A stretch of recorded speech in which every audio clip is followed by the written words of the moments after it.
পলাশবাৰীত উপস্থিত ছত্তীশগড়ৰ ৰাজ্যপাল। দক্ষিণ কামৰূপৰ পলাশবাৰীত বৃহস্পতিবাৰে উপস্থিত হয় ছত্তীশগড়ৰ ৰাজ্যপাল। শতদল পলাশবাৰী সাহিত্য সভাৰ সভাপতি অমিয় কুমাৰ কলিতাৰ বাসগৃহত উপস্থিত হয় ছত্তীশগড়ৰ ৰাজ্যপাল ৰমেন ডেকা। ৰাজ্যপালগৰাকীক বিভিন্ন দল সংগঠনৰ পৰাও সম্বৰ্ধনা জ্ঞাপন কৰে।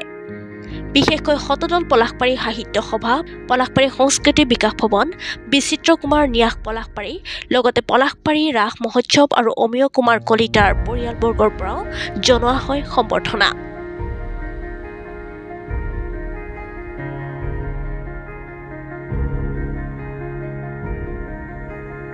ছত্তীশগড়ৰ ৰাজ্যপাল ৰমেন ডেকা মোৰ ভাই হয়, মোৰ জেঠিৰ ল'ৰা, মই মাহীয়েকৰ ল'ৰা। সি মোতকৈ সৰু হ'লেও আমাৰ তেওঁ ছত্তীশগড়ৰ ৰাজ্যপাল হোৱাৰ সময়তে মই যোৱা নহ'ল তালৈ বিশেষ অসুবিধাৰ কাৰণে।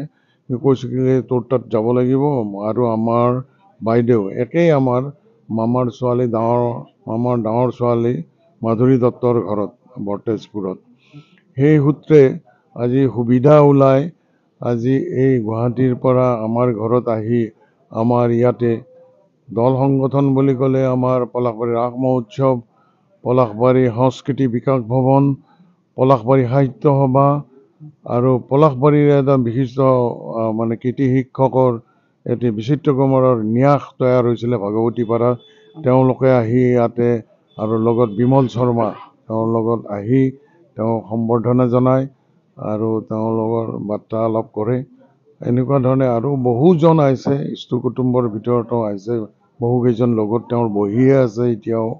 আৰু খুব ভাল লাগিছে এই পৰিৱেশ এটা যে আমাৰ এনেকৈ আহিছে, সকলো ভাল পাইছে। আৰু